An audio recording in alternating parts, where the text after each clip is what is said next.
hari ini saya dan teman-teman saya akan mewawancarai dua pendeta mengenai kehidupan Yesus yang telah kita pelajari di sesi 19. Saat ini saya sudah terhubung dengan teman saya, Visia, yang akan mewawancarai pendeta pertama. Kepada Visia, kami persilakan untuk mewawancara. Terima kasih Hana, hari ini saya sudah bersama dengan papa saya yaitu Pastor Victor Abraham. Hari ini kelompok 3 ingin menanyakan beberapa pertanyaan mengenai kehidupan Yesus. Yang pertama yaitu bagaimana caranya Tuhan Yesus dapat mengajar ke lebih dari 5.000 orang padahal belum ada pengeras suara waktu itu, yang tercatat pada Matius 14 ayat 13 serta Markus 6 ayat 44. Ini adalah mujizat spektakuler yang Tuhan Yesus lakukan dan tercatat di keempat kitab Injil. Jadi Matius, Markus, Lukas, Yohanes tercatat. Ini Tuhan melakukan mujizat dengan memberi makan lebih dari 5.000 orang hanya dengan 5 roti dan 2 ikan. Tentunya saya yakin semua sudah tahu tentang itu. Markus 6 ayat 32, maka berangkatlah mereka untuk mengasingkan diri dengan perahu ke tempat yang sunyi. Jadi ada satu ayat ini yang ditampilkan, ada kata di sini sunyi. Jadi pada zaman dulu kan jangan dibayangkan seperti zaman sekarang yang penuh dengan kebisingan. Jadi di sana di tempat yang sangat sunyi dan ternyata ada banyak orang yang datang mengikuti Tuhan Yesus. Saya tambahkan lagi satu ayat 34, ketika Yesus mendarat, dia melihat sejumlah besar orang banyak, maka tergeraklah hatinya oleh belas kasihan kepada mereka karena mereka seperti domba yang tidak mempunyai gembala. Lalu mulailah ia mengajarkan banyak hal kepada mereka. Jadi di tempat yang sunyi, rupa-rupanya ada orang yang cukup banyak mengikuti Tuhan Yesus. Ada dua hal sih, beberapa kali waktu saya pergi ke tempatnya yang ada di Israel. Yang pertama, kita yakini dulu bahwa itu adalah sebuah mujizat. Artinya Tuhan Yesus bukan hanya melakukan mujizat dengan memberi makan lebih dari 5.000 orang hanya dengan 5 roti dan 2 ikan. Tapi bahkan Tuhan bisa mengajar kepada orang yang dalam jumlah besar. Dikatakan 5.000 orang laki-laki itu belum termasuk perempuan dan anak-anak. Seperti dalam Matius 14 ayat 21 tidak termasuk perempuan dan anak-anak. Karena di keempat kitab Injil hanya Matius yang menuliskan tambahan ini. Tapi saya mengimani sangat banyak sekali itu mujizat yang Tuhan lakukan. Tapi selain juga mujizat, orang-orang di Israel menyampaikan kepada saya waktu itu bahwa itu kan tempat sunyi sekali. Kemudian ada dataran yang dari tinggi ke tempat yang rendah. Jadi ketika Yesus mengajar, ada angin yang membawa suara Yesus sampai kepada orang-orang tersebut. Jadi jangan sampai salah paham dulu. Yang pertama kita harus imani karena mujizat, ya. Karena mujizat Tuhan bisa melakukannya sampai orang bisa dengar semuanya padahal tidak ada pengeras suara.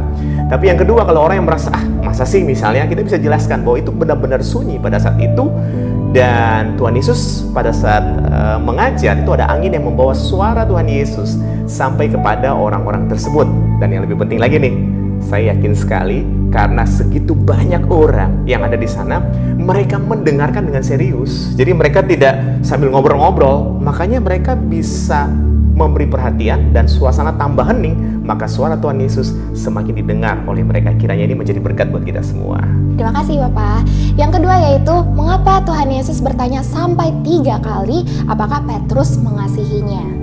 Ini peristiwa sebelumnya adalah peristiwa di mana Tuhan Yesus menampakkan diri yang ketiga kali setelah dia bangkit di tepi Danau Tiberias. Kalau pergi ke Israel, kita akan temukan tempat seperti ini namanya Saint Peter Primacy. Ini tempat di mana Tuhan Yesus menampakkan diri yang ketiga kali.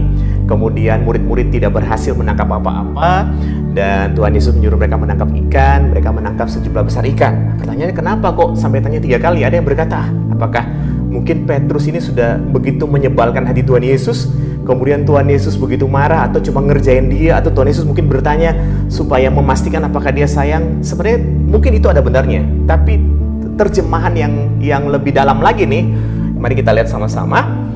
Yohanes 21 ayat 17, kata Yesus kepadanya untuk ketiga kalinya. Sudah 3 kali Yesus bertanya, Simon anak Yohanes, apakah engkau mengasihi aku? Maka sedihlah hati Petrus. Nah, ini seringkali kita berpikir karena Simon mungkin kurang serius. Tapi mari kita lihat, Tuhan Yesus tuh maha pengasih dan penyayang. Jadi bukan ke arah situ sebenarnya. Bukan ke arah situ satu-satunya mungkin kalau saya boleh tambahkan. Karena coba kita lihat Yohanes 21 ayat 9, peristiwa sebelum Tuhan Yesus bertanya kepada Simon, Ketika mereka tiba di darat, mereka melihat api arang dan di atasnya ikan dan roti. Jadi ketika murid-murid berhasil tangkap ikan karena Tuhan yang menyuruhnya, mereka naik, mereka melihat ada api arang di sana. Ada apa api arang? Jadi sebelum Yesus bertanya kepada Petrus sampai 3 kali, ada peristiwa ada api arang. Apa kaitannya api arang? Karena pada Yohanes 18 ayat 17, maka kata hamba perempuan penjaga pintu kepada Petrus, bukankah engkau juga murid orang itu? Jawab Petrus, bukan. Nih, Petrus menyangkal Tuhan Yesus. Nah, kapan Petrus menyangkal Tuhan Yesus? Ayat 17 ya, ini ayat 18-nya. Sementara itu hamba-hamba dan penjaga-penjaga bait Allah telah memasang api arang. Ada api arang di sini. Sebab hawa dingin waktu itu dan mereka berdiri berdiam di situ. Juga Petrus berdiri berdiam bersama-sama dengan mereka. Jadi dari sini kita lihat bahwa Petrus itu sedang berdiam di depan api arang dan dia menyangkal Tuhan Yesus. Akhirnya dia terintimidasi. Maka Tuhan memulihkan dia dekat api arang itu, bahwa dia adalah orang yang dikasihi dan dia juga harus mengasihi Tuhan. Seringkali ada banyak hal dalam hidup kita terintimidasi olehnya. Makanya Tuhan itu datang untuk selalu memulihkan kita. Jangan terintimidasi oleh apapun, karena Tuhan selalu menyertai kita. Begitulah kira-kira ya. Terima kasih Bapak. Dan pertanyaan terakhir yaitu, mengapa Tuhan Yesus sengaja tinggal 4 hari ketika mendengar Lazarus sakit? Baik, ini peristiwa yang sangat luar biasa, karena kalau dalam kitab Injil Yohanes tercatat 7 tanda mujizat. Karena memang Yohanes mencatat dalam kitab Injil Yohanes tercatat mujizat-mujizat yang besar. Dan mujizat yang ketujuh adalah ketika Lazarus dibangkitkan ya. Kira-kira kubur yang pintunya digeser, kemudian Lazarus keluar. Nah, saya ingin ajak baca Yohanes 11 ayat 6. Namun setelah didengarnya bahwa Lazarus sakit, ia sengaja tinggal 2 hari lagi di tempat di mana ia berada. Jadi sudah tahu nih Lazarus sakit. Apakah Lazarus orang yang dikasihi Tuhan Yesus? Sangat dikasihi. Tapi kok malah Tuhan kok bukan cepat-cepat, kok sengaja, ada kata sengaja tinggal 2 hari lagi. Bahkan pada ayat yang ke-17 dari Yohanes 11, maka ketika Yesus tiba didapatinya Lazarus telah 4 hari berbaring di dalam kubur. Jadi sampai segitu lama, kenapa? Apakah Tuhan sengaja berlambat-lambat? Nah, ini ada hal yang sangat menarik. Jadi beberapa kali waktu saya pergi ke sana, saya bahkan berjumpa dan bertanya langsung kepada orang-orang Yahudi dan juga orang-orang yang memang belajar tentang Alkitab, tentang Yesus dari kecil. Dan mereka menjelaskan begini. Jadi di sana ada kepercayaan supaya kalau seorang nabi besar. Jadi ada kepercayaan di sana, nabi besar itu dapat membangkitkan orang mati, tapi tidak lebih dari 3 hari. Jadi seorang nabi besar bisa membangkitkan orang mati tapi tidak lebih dari 3 hari. Nah, Lazarus sudah 4 hari nih. Berarti yang membangkitkan Lazarus itu bukan seorang nabi, tapi yang membangkitkan Lazarus adalah Tuhan Yesus, Tuhan dan Juru Selamat kita. Itu yang pertama. Yang kedua, orang-orang sana bercerita bahwa kalau orang kudus, jadi orang itu hidup kudus banget, kalau dia mati dia bisa bangkit lagi. Tapi sama, tidak lebih dari 3 hari. Jadi kalau dia kudus dia bisa bangkit tapi tidak lebih dari 3 hari. Lazarus 4 hari. Berarti dia bangkit bukan karena dia kudus, bukan karena dia orang baik banget, bukan. Tapi karena ada Tuhan Yesus yang membangkitkan dia. Nah, kalau dari sini kita boleh simpulkan bahwa orang yang dikasihinya, yaitu Lazarus, Maria, Marta, adalah orang yang benar-benar diperhatikan olehnya. Tapi menurut waktunya, bukan waktunya kita. Kadang-kadang kita berpikir, kenapa kok berlama-lama? Saudara-saudara sebelah, seandainya Tuhan ada, tentunya tidak akan terjadi seperti ini. Tapi Tuhan Yesus punya planning yang berbeda, yaitu rencana yang besar. Tentunya supaya orang tahu bahwa lewat Lazarus, pertama Lazarus mendapat mujizat bukan sembuh dari sakit, tapi bangkit dari kematian. Yang kedua, lewat Lazarus Tuhan Yesus menyampaikan supaya orang-orang memahami bahwa dia bukan nabi, tapi dia adalah Tuhan. Dia adalah anak manusia, adalah juru selamat. Kira-kira begitu. Semoga ini menjadi berkat buat kita semua. Terima kasih Pastor. Baik, saya serahkan kepada teman-teman saya yang sudah bersama dengan narasumber kedua. Baik, terima kasih Visi atas kesempatannya. Saat ini kita sedang bersama dengan Pastor Jo di sini. Terima kasih Pastor sudah datang meluangkan waktunya untuk kami di sini. Yes. Pada saat ini kami akan mengadakan interview kepada Pastor Jo terkait dengan pemenuhan tugas UAS kami mengenai tentang kehidupan Yesus. Yes. Kami akan mengajukan 3 pertanyaan. Langsung saja ke pertanyaannya. Pertanyaan pertama adalah, apa makna Tuhan Yesus lahir ke dunia, Pastor? Apa makna Tuhan Yesus lahir ke dunia? Itu ada dalam Yohanes 3 ayat 16. Karena begitu besar kasih Allah akan dunia ini sehingga ia mengaruniakan anak yang tunggal supaya setiap orang yang percaya kepadanya tidak binasa, melainkan beroleh hidup yang kekal. Jadi makna Natal atau kelahiran Tuhan Yesus adalah program Bapa supaya kita diselamatkan melalui Tuhan Yesus. Itu kenapa kelahirannya di Bethlehem, karena Bethlehem itu adalah suatu domba khusus domba yang bukan untuk dimakan tapi menjadi domba persembahan. Jadi Tuhan Yesus adalah anak domba Allah yang menjadi persembahan begitu. Baik, Pastor. Kemudian kita masuk ke pertanyaan kedua. Pertanyaan kedua adalah, kenapa Tuhan Yesus naik ke surga? Kenapa Tuhan Yesus naik ke surga? Dia ada juga jawabannya di Yohanes. Mari kita buka sebentar Yohanes. Yohanes 14 ayat 2 dikatakan, di rumah Bapakku banyak tempat tinggal. Jika tidak demikian, tentu aku mengatakan kepadamu, sebab aku pergi ke situ untuk apa? Menyediakan tempat bagimu. Jadi Tuhan naik ke surga itu pertama untuk menyatakan memang dialah yang berasal dari surga. Yang kedua, itu buat kita. Dia menyediakan rumah Bapa buat kita. Sehingga kita punya keyakinan bahwa ketika kita percaya kepada Tuhan, kita sudah punya jaminan tinggal dalam rumah Bapa. Baik, Pastor. Pertanyaan yang terakhir, Pastor. Yes. Mengenai pandemi. Pandemi. Seperti yang kita tahu, Pastor, pandemi ini mengakibatkan banyak terjadinya korban. Ya. Apakah ini karena Tuhan Yesus marah, Pastor?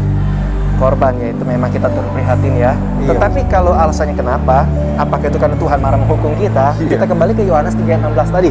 Di ayat 17-nya, sebab Allah mengutus anaknya ke dalam dunia bukan untuk menghakimi dunia, melainkan untuk menyelamatkannya oleh dia. Jadi sifat Tuhan itu adalah menyelamatkan, bukan menghukum. Kita bisa lihat ketika Tuhan Yesus diminta untuk menghukum perempuan yang berzina, bahkan sebelum penyaliban pun Tuhan sudah mengatakan bahwa aku tidak menghukum engkau. Itu sifat Tuhan. Dia tidak pernah mau menghukum hanya supaya orang bertobat. Malah dia melakukan kebaikan supaya orang bertobat. Amin. Demikian juga kita percaya pandemi ini bukan hukuman dari Tuhan, tapi justru di tengah-tengah pandemi Tuhan mau datang untuk menguatkan kita, menghiburkan kita, memberi suatu janji pada kita bahwa kemenangan ada di depan kita. Jangan menyerah, jangan kecil hati. Tuhan pasti menolong kita untuk mengalami kemenangan, karena di dalam Dia ada terang, ada kemenangan itu. Amin, Pastor. Baik, terima kasih, Pastor, sudah menjawab pertanyaan-pertanyaan dari kami. Puji. Saya mewakili kelompok 3 mengucapkan terima kasih kepada Pastor Jonathan Prawira telah meluangkan waktunya di sini. Baiklah, kita akan kembali kepada tugas selanjutnya, yaitu tugas refleksi yang akan dilanjutkan oleh Jonathan. Terima kasih. Baiklah, setelah kami mewawancarai kedua pendeta, kami akan menuturkan tanggapan dan refleksi kelompok kami mengenai hasil wawancara tersebut. Menurut kami, kedua pendeta yang kami wawancarai dapat menjawab dan menjelaskan secara baik setiap pertanyaan yang kami berikan. Pendeta yang kami wawancarai juga memberikan visualisasi yang detail dalam bentuk gambar dan ayat, sehingga kami dapat memahami dengan mudah setiap penjelasan yang mereka berikan.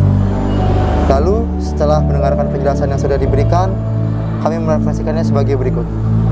Yang pertama, Tuhan Yesus berdaulat atas segala sesuatu, karena Dia sungguh-sungguh Mesias dan Anak Allah.